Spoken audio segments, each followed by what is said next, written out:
Está começando mais um TVT Entrevista. No programa de hoje vamos falar sobre a ortorexia, uma doença que apareceu há pouco tempo e ainda é desconhecida pela maioria da população. Mas antes da entrevista, nossa equipe foi às ruas para saber como as pessoas andam se alimentando. Veja na reportagem. Você tem uma alimentação saudável? Eu não considero uma alimentação exemplar, né? Mas eu busco sempre estar à procura de comer frutas, vegetais, sempre algo balanceado. Não. De certa forma, sim. Eu tento me alimentar bem para eu conseguir ir bem na minha faculdade, conseguir segurar a rotina, né, que é muito pesada, conseguir fazer um esporte também. Eu fiquei 11 meses sem comer, sem a ingestão de carne.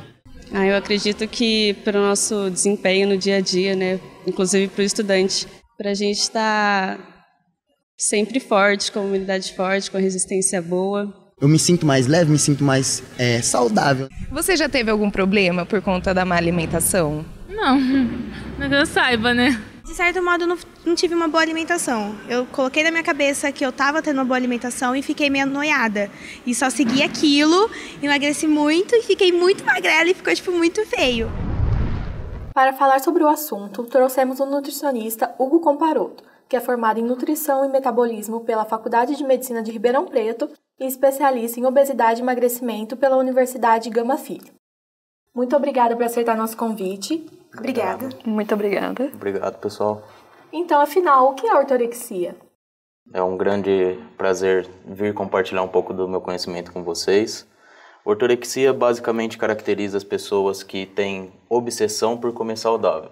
Às vezes parece um pouco controverso o nutricionista falar que comer saudável não é correto, e principalmente o entendimento desse termo, que é orto significa correto, rexia significa apetite. Então, basicamente, caracteriza aquelas pessoas que têm obsessão em realmente seguir um padrão de alimentação saudável, se abstendo de qualquer tipo de alimento que cause um malefício ou não seja tão benéfico diante do padrão que aquela pessoa considera como saudável. Então, às vezes, ela deixa de comer alguns tipos de alimentos industrializados, exclui algum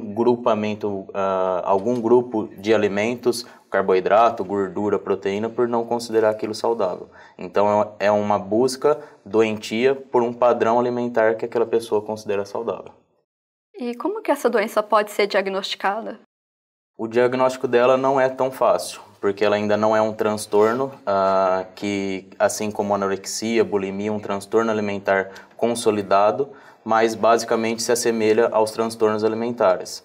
Não tem tanta relação assim com o visual, com o físico, como a anorexia, que é a busca pela magreza. A bulimia também se preocupa com a estética, com a perda de peso, mas tem alguns critérios, alguns questionários que são aplicados pelo médico, pelo nutricionista, pelo psicólogo, e aí se enquadra para o diagnóstico da doença. E dentre as causas do distúrbio, quais os principais motivos para o surgimento da doença?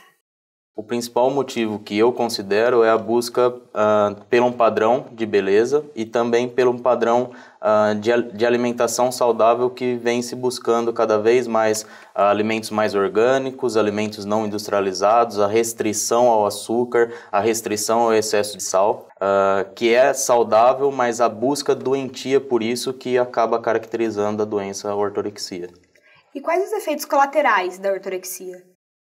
Um dos efeitos colaterais é psicológico, a pessoa se excluir do ambiente social, então ela evita sair, ir numa festa ou comer algum tipo de alimento que não seja adequado para ela, que não seja saudável, que vai fazer mal para o organismo dela.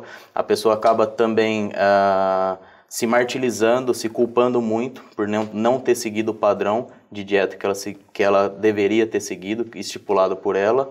E então é mais um distúrbio psicológico, mas também pode acarretar em deficiências nutricionais, se essa pessoa acabar excluindo algum tipo de grupamento de grupo alimentar.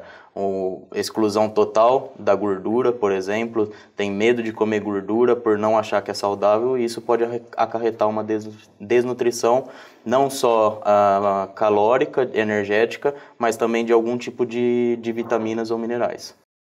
E quando a pessoa deixa de ser saudável para ser ortoréxica?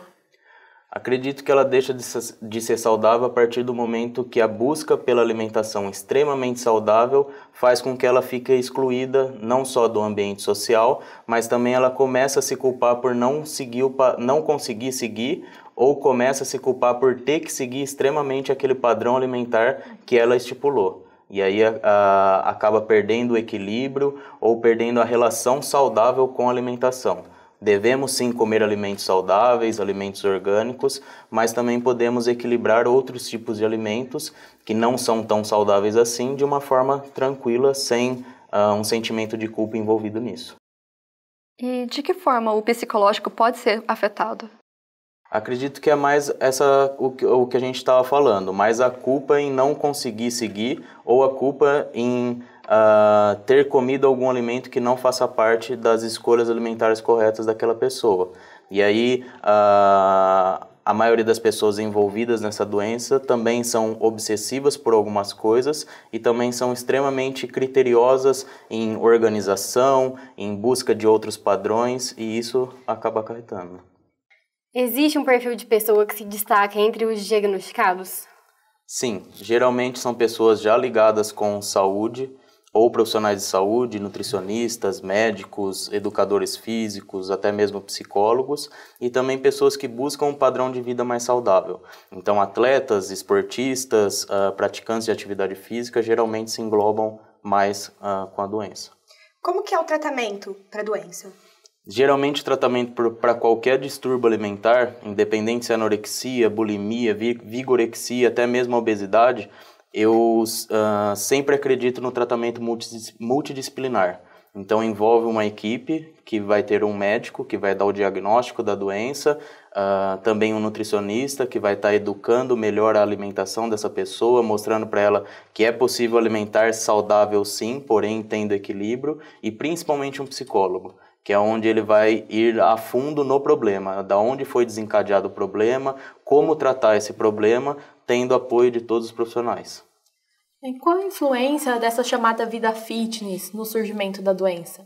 Acredito que é extrema. A influência é muito grande, principalmente porque muitas vezes é difícil entender o que realmente é caracterizado como saudável ou fitness. Então você não pode comer açúcar e você é fit, você tem que comer comida em todas as refeições, ou levar suas marmitas para lá e para cá, comer o famoso frango com batata doce, isso é colocado ou parece que imposto como saudável, e não é, né? Dieta realmente, a melhor dieta a ser seguida ou a ser imposta, vamos falar assim, na vida da pessoa é aquela que ela consegue seguir para aquele momento de vida e, claro, englobando alimentos saudáveis.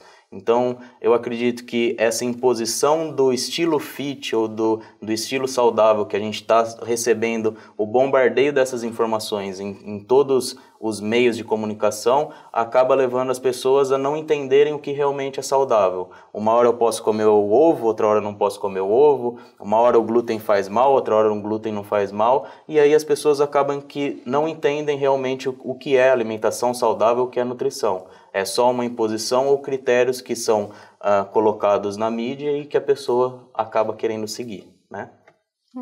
Você citou agora há pouco os outros distúrbios alimentares, como a anorexia e a bulimia.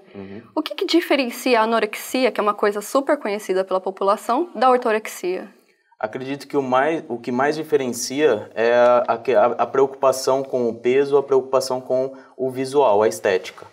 A anorexia se preocupa muito com a magreza, em estar magro. Já a ortorexia não, se preocupa muito mais com a alimentação, então não deixa de comer, que é o contrário da anorexia, que a pessoa se priva a comer, e principalmente ela não se preocupa tanto com a estética, mas sim com a ação dos alimentos no organismo. Acho que essas são as principais características que diferenciam um transtorno do outro.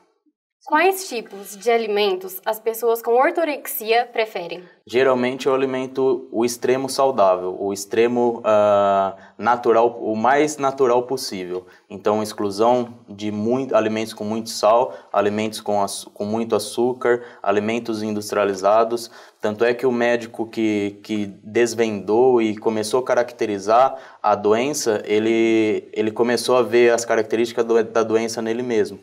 Então, esse médico, ele se martirizava muito em comer uma fruta que tinha sido apanhada mais do que 15 minutos da árvore. Ou ele também tinha uma plantação e ele só comia o que era plantado no quintal da casa dele. Então, é a busca incansável por alimento mais natural possível. Hugo, mais uma vez, obrigada pela participação. Esperamos que alguns pontos da doença tenham ficado esclarecidos. Obrigada. O TVT fica por aqui. Até o próximo programa.